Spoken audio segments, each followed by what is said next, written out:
আসসালামু আলাইকুম ওরহমতুল্লাহ।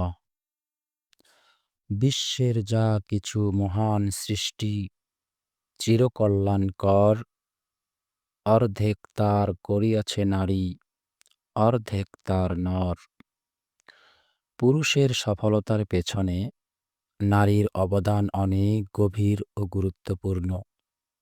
উল্লেখযোগ্য অবদানগুলির মধ্যে পারিবারিক শক্তি ও মানসিক শক্তি প্রদান, শিক্ষা ও মূল্যবোধের ভিত্তি গঠন, আর্থিক ও পেশাগত সহায়তা, সমাজে অনুপ্রেরণার উৎস, সমঝোতা ও সহানুভূতির মাধ্যমে সম্পর্ক রক্ষা।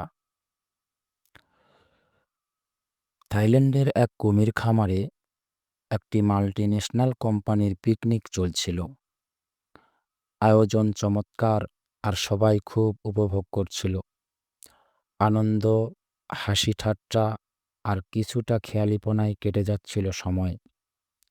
ঠিক তখনই কোম্পানির এমডি এক অভিনব ঘোষণা দিলেন, এই কুমির ভরা পুকুর যদি কেউ জীবিত অবস্থায় সাঁতরে পার হতে পারে, তবে তাকে $5 মিলিয়ন পুরস্কার দেওয়া হবে। আর যদি সে প্রাণ হারায়, তবে তার পরিবার পাবে $2 মিলিয়ন। ঘটনাটি নিছক রসিকতা মনে হলেও পুকুরের পাশে দাঁড়িয়ে থাকা সবাই হঠাৎ স্তব্ধ হয়ে গেল। জীবন বাজি রেখে কেউ কি নামবে ওই কুমির ভরা পুকুরে? কার আছে সেই সাহস?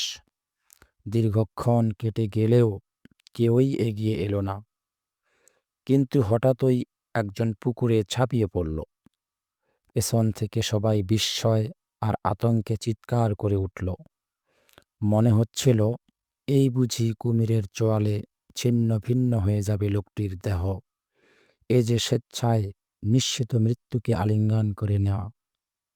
কিন্তু তখন এক অলৌকিক ঘটনা ঘটল। মরণপণ চেষ্টায় পুকুর সাঁতরে পার হয়ে গেল লোকটি। সাথে সাথে দম বন্ধ করা মুহূর্তগুলো ভেঙে উল্লাসে ফেটে পড়ল সবাই।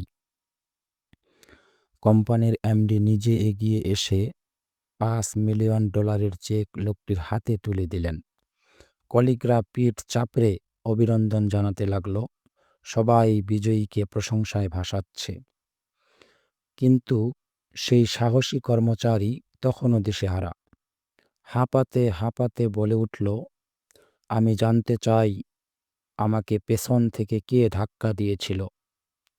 সবাই চুপ। এরপর ধীরে ধীরে প্রকাশ পেল সত্য। তার স্ত্রী তাকে পুকুরে ঠেলে দিয়েছিল।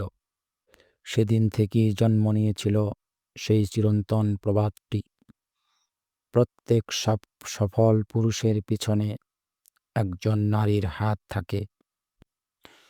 নারীর এই অবদানগুলো কখনো সরাসরি দৃশ্যমান না হলেও নারীরা পুরুষের জীবনে এক অদৃশ্য শক্তি হিসেবে কাজ করে, যা তাকে সাফল্যের শিখরে পৌঁছাতে সাহায্য করে।